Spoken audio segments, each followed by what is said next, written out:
Seguimos en Set al Día en Canal 7, llega el momento del análisis y de la reflexión. Comenzamos ahora, hoy interesante, no se la pierdan, 4 invitados de lujo para analizar en clave nacional lo que puede ocurrir en las próximas elecciones y también muchos titulares de la Comunitat Valenciana. Les presento, está esta noche con nosotros quien fuera diputado nacional de Esquerra Unida. Hablamos de Ricardo Sisto. Ricardo, ¿qué tal? Buenas noches. Hola, buenas noches. Por cierto, mucho que aportar. ¿Qué pasará con ese pacto? ¿Algo nos contará? Ahora hablaremos de todas esas cosas. Está todo en un punto muy interesante. ¿Sí? Venga, pues le intentaremos sacar toda la información. Gracias, bienvenido. Es profesor, director de la UNED en Valencia, Javier Paniagua. Buenas noches. Hola, buenas noches. Muchas gracias. No recuerdo lo que me dijo usted la última vez, pero creo que hubieran elecciones. Sí, bueno, yo decía que lo que tenía interés era que lloviera. Y entonces, bueno, pues mira, efectivamente, las yo dos creo cosas. que está bien, sobre todo viendo lo que está pasando en Canadá. Me asusta lo que pueda pasar aquí, en la Calderona, por ejemplo. Eso es lo que más me preocupa para la ecología de este país. Es cierto. Gracias, profesor, por estar con nosotros. Buenas noches. Es excoordinadora territorial de UPyD en la Comunitat Valenciana. Nos gusta también tener sus reflexiones. Esta noche con nosotros Alicia Andújar. Buenas noches. Hola, buenas noches. Bueno, ¿cómo tenemos la actualidad, no? Muy pendientes otra vez. ¿Qué pereza esto de las elecciones? Pues bueno, sí, de nuevo ante unas elecciones. Yo tenía fe en que finalmente se alcanzara un pacto, pero bueno, ya hemos visto que no ha sido posible. Bueno, pues vamos otra vez a las urnas. Bienvenida, Alicia, es periodista y esta semana será noticia. Hablamos, les cuento enseguida, de Concha Raga. Buenas noches, Concha. Hola, molt bona nit. Y es que todas las semanas a uno no la hacen académica. Bueno, enhorabuena. no, menys mal, perquè si totes les setmanes tenim que fer un discurs, a mi això me dona molt d'agobio per la responsabilitat que suposa, sí, acadèmica de la Real Academia de Cultura Valenciana. Sí, todo un honor, señor Paniagua, tener aquí a Concha. Sí, claro. Esto Bueno, de ser académica desde hace muchos años se lo merece. Sí. Pero es que además yo he tenido la suerte de compartir muchas horas de debate, de encuentros y desencuentros con el profesor Paniagua y he aprendido. Algo de punto tienes eso. He aprendido. Muy bien, pues enhorabuena, Concha, de Muchas verdad. gracias. Te seguiremos de cerca en ese día importante para ti. Empezamos y lo hacemos preguntando a nuestros contertulios. Hoy quizás la noticia la tenga más Ricardo Sisto por ese acuerdo de coalición que podemos leer próximamente, incluso en horas, entre Podemos e Izquierda Unida, cada vez más cerca. ¿Qué nos cuenta, señor Sisto? ¿Está cuajándose este acuerdo? Se está terminando de concretar, ¿no? En teoría, mañana Podemos había dicho que lo iba a consultar con sus bases y, por lo tanto, hoy es el día en el cual se tiene que cerrar ese acuerdo a nivel federal entre Podemos y Izquierda Unida. Y luego, bueno, falta la plasmación también valenciana, que se tendrá que cerrar aquí en la Comunitat Valenciana, en el País Valencià. En el País Valencià. Esta mañana ha habido una reunión, la reunión ha sido en un clima muy positivo y creo que mañana mismo han quedado para seguir debatiendo y cerrando ya definitivamente prácticamente el tema, porque esta semana se tienen que presentar los papeles de la Junta Electoral Central, el viernes se termina el plazo. Quizás el punto más polémico, las listas, lógicamente, ¿no? Pues es normalmente el tema más polémico. Fíjate que no ha salido esta mañana en la reunión, por lo que me han comentado a mí, no ha sido un tema de debate, sino que se ha hablado un poco pues, de las visiones que tiene cada uno, de las propuestas programáticas, un poquito de la cuestión en plan general. Supongo que mañana se entrará en el tema de las candidaturas, pero tampoco parece que vaya a ser el tema más problemático. Espinoso, ¿no? No, creo que habrá un acuerdo. Yo creo que todas las fuerzas políticas somos conscientes de la importancia histórica de esta situación, de estas elecciones, de este acuerdo, de la voluntad de ilusionar al electorado para conseguir un magnífico resultado para esta candidatura y para el conjunto de la izquierda y de las fuerzas progresistas de este país y que hagan que sea posible un gobierno de la izquierda y del progresismo en España. Bueno, no sé si nuestros contertulios tienen alguna pregunta, en este caso para Ricardo, luego se la pueden hacer. Señor Paniagua, ¿cómo valora este posible acuerdo ya? Parece una realidad yo creo entre que para Podemos. Izquierda Unida es un buen acuerdo. Sí. Para Izquierda Unida yo creo que es un buen acuerdo por cuanto que Izquierda Unida en las últimas elecciones, aunque tuvo casi 1 millón de votos, pero tuvo una representación escasa, en este caso concreto, el ir junto con Podemos pues le va a dar la posibilidad de tener más diputados. Otro problema está en que los 5 millones que tuvo Podemos y el 1.000.000 o 900.000 que tuvo Izquierda Unida, eso no va a dar un resultado, o no puede dar, pues si lo da, pues mejor para la formación, pero normalmente la unión de estas dos fuerzas políticas, o sea, 1 más 1 en política no suman 2, puede ser que lo den, puede que lo aumente, pero también puede ser que no vaya más. Hay gente de Izquierda Unida que no está de acuerdo con sectores de Izquierda Unida, que no están de acuerdo con este pacto con Podemos, y lo mismo en Podemos también hay sectores que, bueno, no les gusta esa vinculación con Izquierda Unida, pero bueno, eso forma parte del debate, de la política, en definitiva. Sí. Alicia y Concha valoran y luego seguimos con Ricardo. Sí, bueno, yo la verdad es que creo que Izquierda Unida va a ser una de las fuerzas políticas que más beneficiadas se vayan a ver precisamente en esta repetición de elecciones. Lo que sí que no tengo muy claro, y pese a que me alegre por ti, por la posibilidad de que vuelvas a repetir en el Congreso, como ya creo que te comenté en una ocasión, que aunque tuviéramos diferencias ideológicas, sí que valoraba mucho tus aportaciones en el Congreso.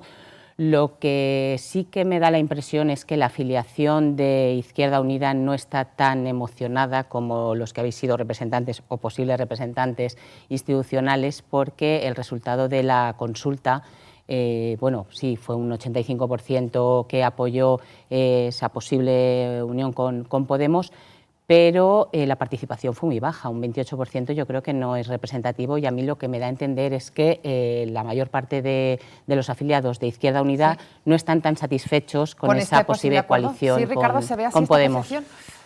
Bueno, lo que pasa es que el censo era muy amplio, no solamente estaban los afiliados, sino que estaban un montón de simpatizantes, y la realidad es la que es, ¿no? Y ha habido una importantísima aceptación, una mayoritaria aceptación del acuerdo, y cuando prácticamente todo el mundo sabía que el acuerdo, el referéndum iba a salir favorable, pues eso tampoco hace mover mucho la participación. No hay juego, ¿no? Se sabía que iba a salir aprobado y tal. Ahora, sí que es cierto que dentro de Esquerra Unida hay gente que lo ve con una cierta reticencia. La posición de Gaspar Llamazares es públicamente conocida, pero bueno, yo creo que a la vista del acuerdo concreto y sobre todo de la oportunidad histórica que se presenta, es decir, es que no estamos hablando de cualquier cosa, y al final, más allá de la supervivencia de nuestras propias siglas o de nuestro propio proyecto político, aquí de lo que se trata es de hacer un gobierno que cambie las cosas en este país, ¿no? Y estamos ante la oportunidad de conseguir eso. Y no lo vamos a hacer nosotros solos. El Partido Socialista tiene un importantísimo papel que jugar en esto, ¿no? Y nosotros somos un actor más, y como actor más lo que vamos a hacer es colaborar y participar y trabajar y empujar para que eso salga, y sumar para que eso salga adelante. Es cierto que en política 2 y 2 raramente son 4, o son 3, o acaban multiplicando y siendo muchos más. Nosotros apostamos porque sean muchos más, ¿no? Por arrastrar a toda la gente que se va a poder quedar en casa absteniéndose, ¿no? y que vayan y participen en estas elecciones. ¿No tenéis miedo de que se os coma Podemos? Es muy arriesgada el movimiento. Yo creo que algunos tenemos mucha carne para que se nos coma Podemos, ¿no? Y se nos pueden comer, pero ya digo, tenemos mucha carne, tenemos historia, tenemos pasado, tenemos políticas que defender.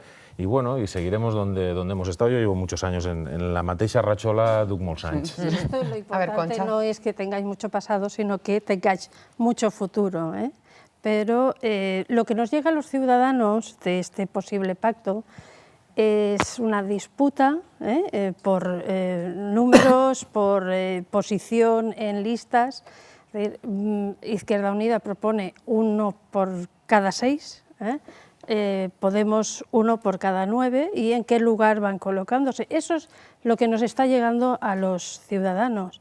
A mí lo que me gustaría es que supiéramos qué aspectos del programa electoral vais a llevar conjuntos, porque si hay un programa electoral coincidente entre Podemos e Izquierda Unida, pues oye, con un partido es suficiente. Si hay formas de desarrollar ese programa electoral, 2 formas distintas, no sé qué sentido tiene que vayan en una sola candidatura. En fin, no sé si me explico. Yo tengo mis dudas acerca de ese posible pacto, porque al final yo lo que veo es un aspecto puramente mercantilista. Es decir, después de la situación en la que se encuentra Izquierda Unida, pues los recursos económicos están muy mermados, y me da la impresión de que es, oye, con Podemos tenéis posibilidades de optar económicamente a mejorar vuestra situación a cambio de nuestros votos. Contesta, Ricardo. Al final el tema de las listas es sobre todo el verse todos representados en una lista conjunta. Es decir,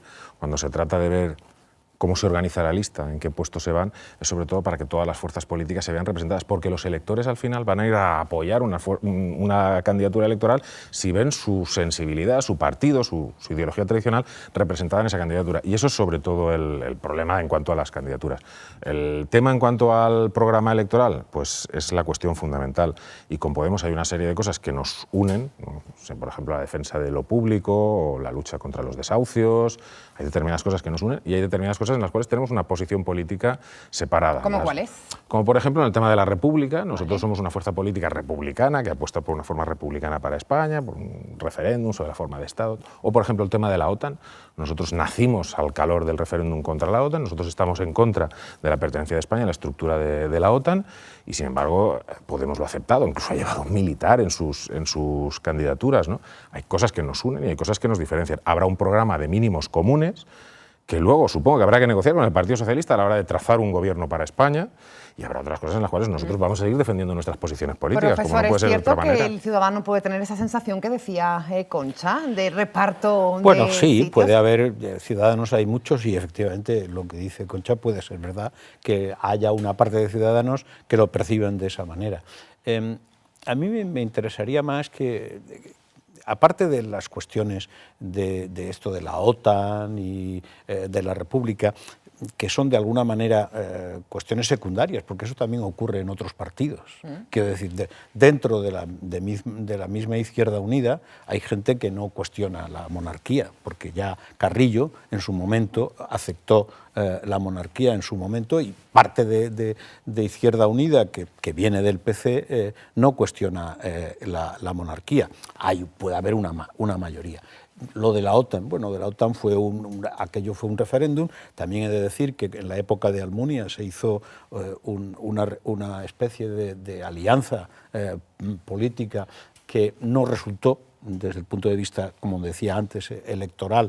Eso fue en el año 1996, cuando Almunia fue secretario general, y el PSOE no tuvo unos resultados.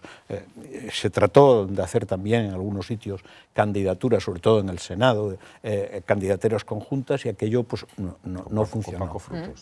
Con Paco Frutos. Exactamente, con Paco Frutos. Lo que quiero decir es que, al margen de estas cuestiones puntuales, a mí me gustaría saber las diferencias teóricas de interpretación del mundo, que es lo que caracteriza de alguna manera una opción política. Es decir, ¿qué interpretación del mundo hace Izquierda Unida diferente con Podemos? Al margen de estas cuestiones, hombre, yo creo que también dentro del PSOE, por ejemplo, Izquierda Socialista no es partidario de la OTAN. Por ejemplo, Izquierda Socialista también es republicana, pero forman parte de la misma estructura política y de la misma concepción política. Me gustaría... ¿Las hay?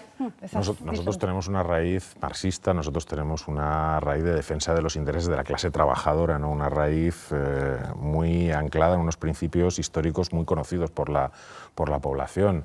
Podemos se precia de ser una fuerza política de nuevo cuño, una nueva fuerza política que tiene una cierta transversalidad, y aún así ha orientado determinadas posiciones políticas hacia posiciones que se definen de izquierda. De hecho, en todas las negociaciones del gobierno ha hablado de...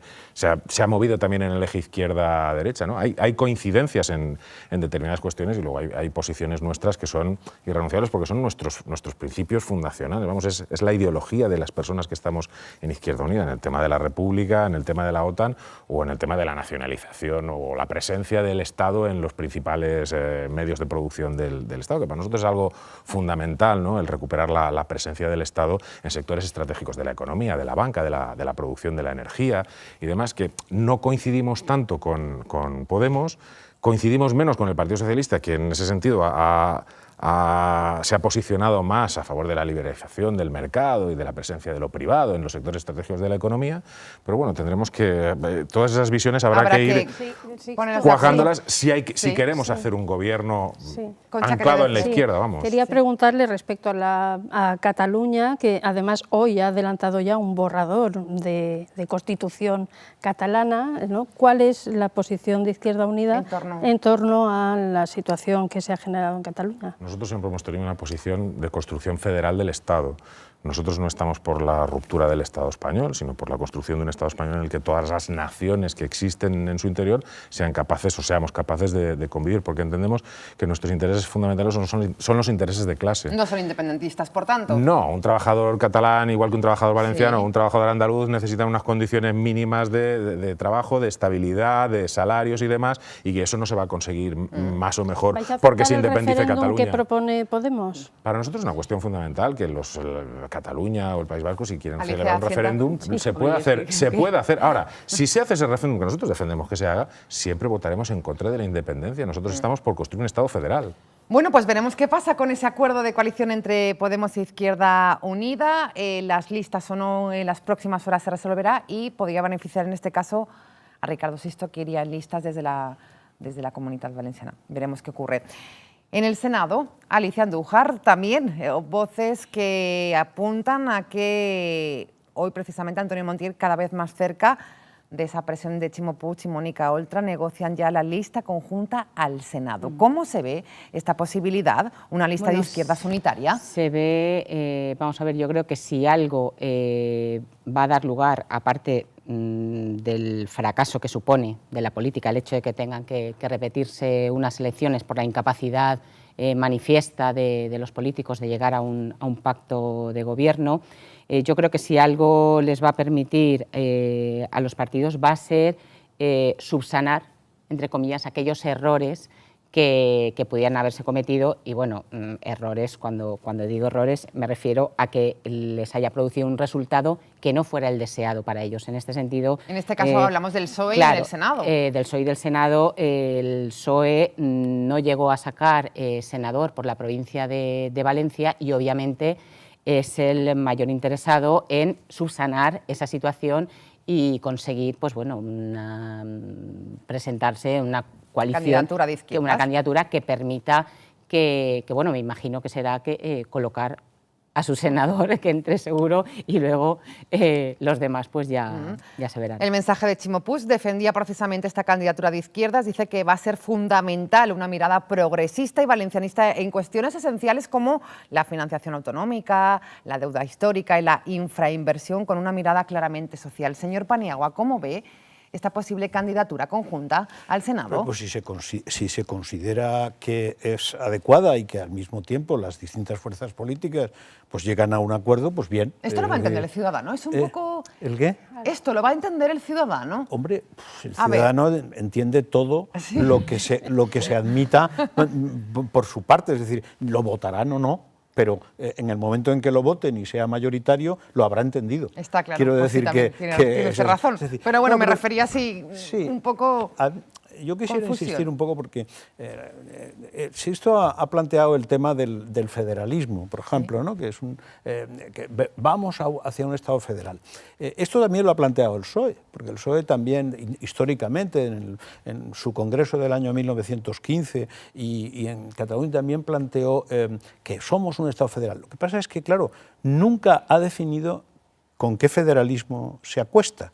Es decir, hay 123 estados federales y 123 modelos de federalismo. No es lo mismo el federalismo canadiense o el de Argentina o incluso el federalismo de Brasil o el de Alemania. Y esto habrá que matizarlo. Porque ahora, por ejemplo, él dice, los obreros serán todos iguales, el que esté en Cádiz y el que esté en Girona, por ejemplo. Bueno, eso es un tipo de federalismo que no coincide, por ejemplo, con lo que ocurre en estados puramente federales, como es el caso de Estados Unidos, por ejemplo, o incluso en el caso de Alemania, donde no existe Ministerio de Educación, por ejemplo, en el caso de Alemania, y cada Länder tiene su propia estructura educativa. Es decir, cuando se habla de federalismo, ¿a qué os referís? Porque pasa un poco como el PSOE también, ¿sí? Es decir, el PSOE nunca define exactamente qué tipo o qué modelo federal quiere. A ver, concretamos. Para que llegara a un modelo federal pactado y negociado entre todos, un modelo federal que, por ejemplo, para nosotros en ningún caso pondría en peligro la caja común de la seguridad social. Ahí sí garantizaríamos que cualquier trabajador en cualquier territorio tuviese los mismos derechos. Ahora, lo que sí que hay que corregir, y además de forma urgente, es esta intromisión flagrante del Gobierno central en todas las cuestiones autonómicas. Es que están, incluso en funciones, recurriendo todos los decretos y leyes que están emitiendo los gobiernos autonómicos en cuanto no le gusta al Partido Popular, de una forma absolutamente partidista. Y eso hay que corregirlo, porque eso no es ni un Estado autonómico, es que es una intervención directa del Gobierno central en las cuestiones que están regulando las comunidades autónomas. Tenemos que negociar mucho en el Estado federal, hay diferentes visiones del Estado federal y tenemos que alcanzar nuestra propia visión española de Estado federal, pero un Estado federal en el cual podamos convivir todas las naciones que estamos en el Estado español de una forma normalizada y sin estas tensiones que vivimos ahora. ¿Naciones que geográficamente se identificarían con las autonomías actuales? Pues es que el tema este de la nación es una cuestión muy sentimental, muy ligado a si un conjunto humano se reconoce a sí mismo como nación. Los catalanes se reconocen a sí mismos como nación. Esto no se da en ninguna universidad. En ninguna universidad se da título de nación para tal región y grupo humano. Se lo reconoce un grupo humano a sí mismo ese estatus de nación. Y los demás se lo tenemos que reconocer porque ellos mismos se lo reconocen. Y a partir de ese reconocimiento tenemos que buscar la forma de poder convivir. Si no buscamos esa forma de poder convivir, el Estado acabará con muchísimas tensiones y acabará estallando. Pero ¿no crees que el sistema autonómico no es en sí mismo una estructura semifederal? Es decir, al margen de que el gobierno, pero claro, el gobierno también, el gobierno federal en Estados Unidos impugna muchas resoluciones que hacen los estados en Estados Unidos. En Alemania, no te digo, el Tribunal Constitucional alemán está todos los días discutiendo leyes que hacen los Länders y que discute el gobierno federal. Es decir, el sistema autonómico, claro, cuando dices, es que Cataluña es una nación, bien, aparte de las interpretaciones sobre lo que es una nación, pues yo todos los días me levanto y digo, ¿dónde está la soberanía nacional? Salgo al balcón y nunca sé dónde está la soberanía nacional. Siempre estoy preocupado por dónde tengo yo la soberanía nacional. ¿Tienen la soberanía nacional? La nación tiene la soberanía nacional, porque si se reconoce la nación, una de las características de la nación es la soberanía. Bueno, se nos ha ido un poquito el debate, No, pero teniendo al profesor es lógico. Por comentar, hemos tenido la opinión, lo dejamos ahí, señor Paniagua, lo daríamos por tener también la opinión de Ricardo Sisto en torno a esta candidatura al Senado conjunta. ¿Satisfacción también desde su partido con esto? Nosotros somos absolutamente partidarios de que se pueda alcanzar eso. Hay que tener en cuenta que cada provincia elige 4 senadores. El sistema es absolutamente mayoritario. En las últimas elecciones el Partido Popular sacó 9 de los 12 senadores. 9 el Partido Popular, 2 el Partido Socialista, 1 Compromís. Y eso no porque tuviesen el triple de votos que el resto, sino porque el sistema es muy mayoritario. Nosotros creemos que eso hay que corregirlo y que las fuerzas de la izquierda, que tienen una mayoría amplísima de votos por encima del Partido Popular, deben optar a conseguir esos 9 senadores, alcanzando un acuerdo. Y esperemos que se alcancen estos días que faltan de aquí al viernes. Si nos atenemos a Liz Andújar a los resultados de las pasadas elecciones, que ya no tienen ninguna validez porque estamos ya con la convocatoria nueva, lo que se iba a aprobar en el Congreso se iba a paralizar en el Senado, lógicamente, y esto era un problema. Lógicamente sí, lo que pasa que claro, yo cuando contemplo esto, ¿qué están tratando los partidos políticos? En vez de abordar el problema de fondo, que sería una reforma del sistema electoral, de la ley electoral, pues andan con triquiñuelas, con pactos, con coaliciones, ¿para qué? Pues para precisamente aquellos sensibilidades más de izquierdas, lo estáis haciendo ahora, Podemos, Izquierda Unida y tal, puedan conseguir la representación que realmente el número de votos merece. Pero claro, yo creo que los partidos deberían ser valientes y poner fin ya a esta situación y modificar la ley electoral. Porque si no, desde luego, tal y como se había llevado... Estamos de acuerdo, ¿eh? Total. Sí. ¿Y por qué no se hace? Porque no interesa, no les interesa a los partidos mayoritarios. Ha durado 4 meses esta legislatura y no se ha llevado ningún proyecto de ley. No había gobierno y no se podía iniciar la labor legislativa. Pero bueno, esperemos que haya un gobierno y se pueda hacer. Los retos del nuevo gobierno son inmensos. Lo que salga de las urnas, el de los próximos procesos electorales es una tarea inmensa. Pero vuelvo a tu pregunta, es decir, la ciudadanía, por no hablar de ciudadanos, para no confundirlo con el partido político, la ciudadanía tiene unas espaldas que lo aguanta y lo soporta absolutamente todo. Porque ahora con este proceso nuevo que se abre, pactos para el Senado, pero para el Congreso cada partido va a ir por su cuenta. Van a lanzarse dardos, van a desautorizarse, van a insultarse, van a de todo, pero para otros interesa, pero en el Senado vamos juntos. Claro, es que los ciudadanos al final acabamos... Lo que decía Alicia es un poco de triquiñuela, ¿no? Para conseguir lo que se pretende. Al final, los que acabáis perdiendo creo que sois los políticos y los partidos, porque perdéis muchísima credibilidad ante la ciudadanía. O sea, nos lleváis de cabeza. ¿Triquiñuelas o no triquiñuelas? Es complicado explicarle a la gente el sistema electoral, que para el Congreso es uno, para el Senado es otro. Pero ahora vamos juntos, ahora nos separamos, ahora te insulto, ahora tú más y después tú menos. Del juego político. Las coaliciones que se están formando no creo que haya lugar a mucho insulto entre ellos, pues son bastante afines y de hecho yo tengo...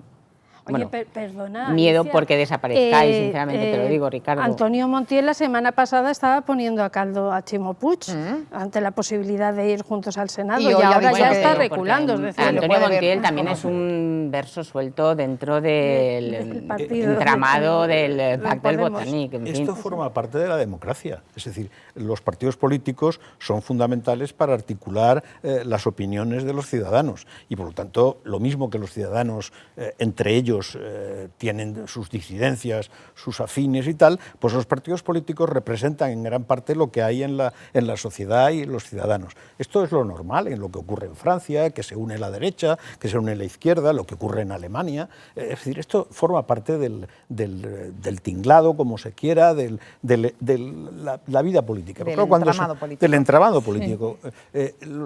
Cuando se habla del debate sobre la ley electoral, bueno, yo las leyes electorales la estudié en el Congreso, en la Comisión Constitucional, por ejemplo, Italia ha cambiado 5 veces de leyes electorales. Francia ha cambiado 3. Gran Bretaña no ha cambiado nunca, pero ahora hay un gran debate en Gran Bretaña. Sí. Hay un gran debate en Gran Bretaña sobre el sistema mayoritario o no sistema mayoritario. En Alemania han cambiado 3 veces, desde Adenauer, después Kohl y el sistema actual, que es un sistema. En Noruega han cambiado 7 veces de ley electoral. En Noruega.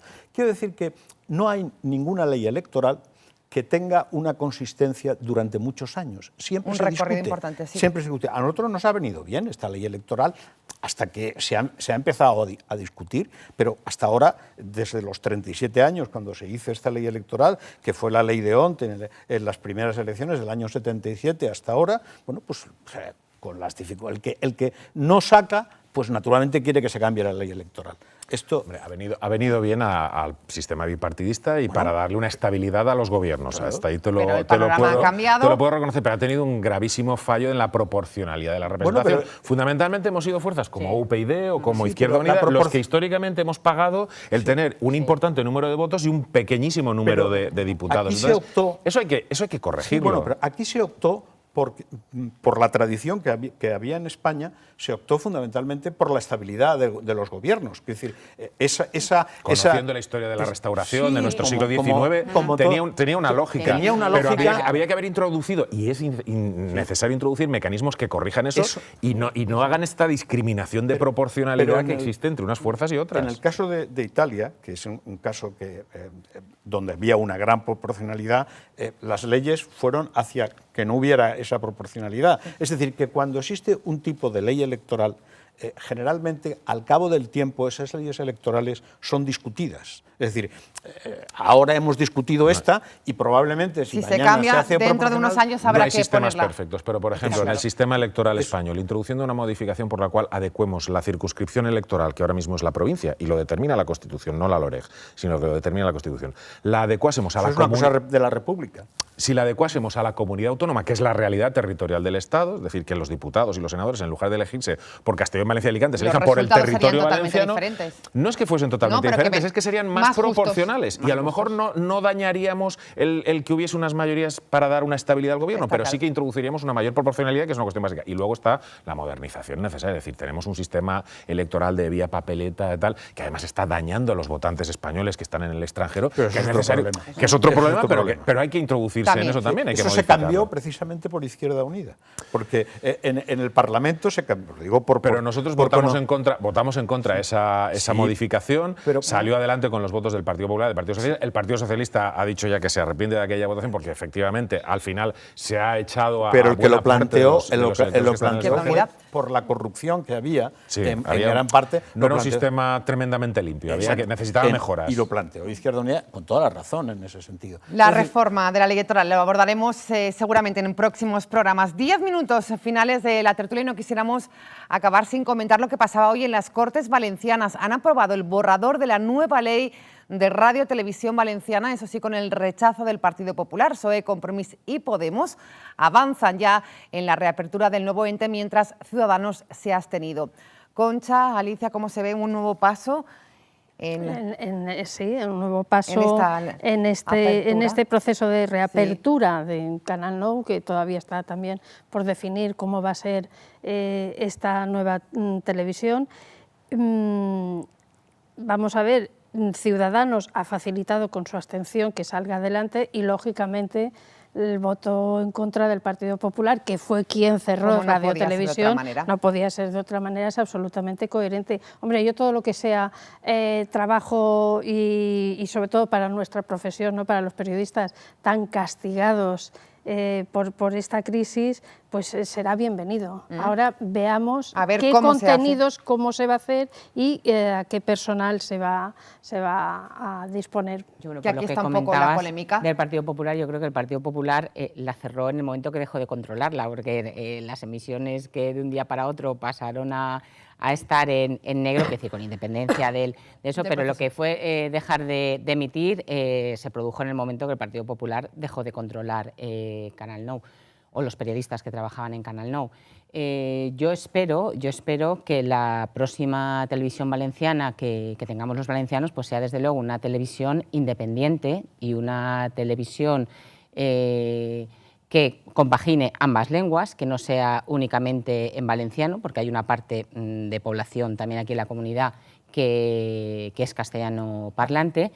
Y bueno, pues también, sobre todo, a ver, no lo digo por ello, hablo valenciano, quiero decir que no, pero entiendo que debe haber una parte de esas emisiones que sea en castellano, y así lo defendía también cuando estaba en UPyD. Y por otra parte, la complicada situación que tiene ahora el Consell también por delante con los trabajadores, extrabajadores de Canal Nou. ¿Cómo se va a plantear? Porque para mí es una situación que ya está extinguida y que, por tanto, pues bueno, no sé, yo no sé si no convendría abrir un proceso nuevo, pero yo, si fuera extrabajador de Canal Nou, no estaría tranquilo ahora, en este momento, pensando que voy a recuperar mi plaza automáticamente. Es que eso es una situación que habrá que analizar. ¿El punto más complicado en todo este proceso, Ricardo? Uno de los puntos más complicados, aparte de deudas y de situaciones y tal, es el tema de los trabajadores. Ahí hubo muchos trabajadores que obtuvieron su puesto de trabajo después de un proceso de selección absolutamente transparente en su momento, que se han visto echados a la calle y que no tienen por qué ahora pasar otro proceso. Nosotros somos absolutamente partidarios de recuperar la mayoría de la experiencia de las personas que había en Canal Nou. Si hay que negociar un redimensionamiento de plantilla, negóciese con los trabajadores, en qué condiciones y demás, pero desde luego lo que no podemos hacer es tirar a la basura y hacer borrón y cuenta nueva de todo el personal que había allí, porque había muchísimo personal magnífico y que además había entrado por procesos absolutamente transparentes. Sí, que si aquí no se duda de la profesionalidad de los trabajadores de Canal Nou en absoluto, pero precisamente uno de los problemas que tuvo Canal Nou y que lo abocaron a endeudarse y al cierre fue el sobredimensionamiento de la plantilla, porque quiero recordar que no sé si había directivos de estos que han acabado siendo condenados y asumiendo su culpa por determinados comportamientos nada éticos. Ese es el problema, que creo que eran 1.700 trabajadores en plantilla, entonces es que son muchos trabajadores. El problema es cómo se garantiza la independencia. Ese sí que es un tema vital, importante y que yo creo que requiere el compromiso de todas las fuerzas políticas. Yo creo que de una manera muy profesional también en esa comisión que hay en las Cortes Valencianas. Veremos cómo acaba. Señor Paniagua, yo decía lo que decía Alicia. 1815 creo que era la cifra que dieron cuando se liquidó, se hizo aquel posible ERE que después no fue aceptado por los tribunales. Hombre, 1815 una televisión es que eso no lo tiene la BBC. Es decir, lo digo por comparación. La BBC no tiene en Londres, que es donde está, otra cosa es que tenga otro sitio, pero tiene en África, tiene en Estados Unidos, etcétera, pero en Londres no tiene 1.815 trabajadores. Es decir, está sobredimensionada la plantilla. Está en 9. Claro, es decir, allí se ha hecho también reconversión. Estoy hablando de una televisión simbólica como es el de la BBC. Yo creo que sí, que naturalmente hay que hacerlo con los trabajadores, pero ¿y qué hacemos ahora no con se los puede, extrabajadores? no se puede mantener una plantilla de la Comunidad Valenciana con 5 millones de habitantes y 1.815 trabajadores. Eso no puede, la deuda iría aumentando y eso habrá que dimensionarlo claramente. Es decir, yo creo que eso, incluso los propios trabajadores y los propios sindicatos que han estado ahí están de acuerdo con esa cuestión de que hay que dimensionar, y los que están ahora intentando que televisión se recupere de nuevo, efectivamente tratan de dimensionar el número de trabajadores que son necesarios para mantener una televisión para 5 millones de habitantes. Bueno, pues veremos qué ocurre, lo seguiremos de cerca hoy, como decíamos, borrador ya de la nueva ley de Radio Televisión Valenciana. Entramos en los últimos minutos de la tertulia, vamos ya a unas nuevas elecciones, estamos ya en periodo pre-campaña electoral y Su Majestad el Rey Felipe VI pedía a los políticos que hicieran una campaña diferente, que no cansaran al ciudadano. Les preguntamos, ronda final, a nuestros contertulios, ¿cómo se puede hacer, cómo debe ser esta campaña electoral con todo lo que hemos vivido ya los ciudadanos? Concha Raga, ¿es posible hacer una campaña sin cansar al ciudadano? Llevamos en pre-campaña 2 años. Mucho tiempo. 2 años, porque hemos pasado un 14, 15 y lo que llevamos de 16 en permanente campaña y más con los resultados últimamente. ¿Cómo se puede ilusionar a la gente? Pues desde luego,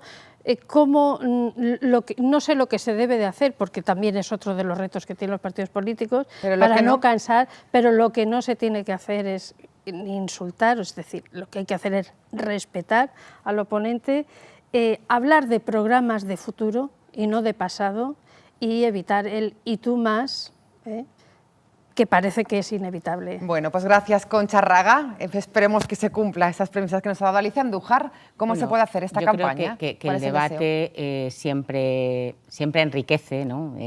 Pero yo creo que sobre todo esta campaña debería ser austera, debería ser muy austera. Evitar en la medida de lo posible, y creo que debe ser toda, los sobrecostes que supone una campaña electoral.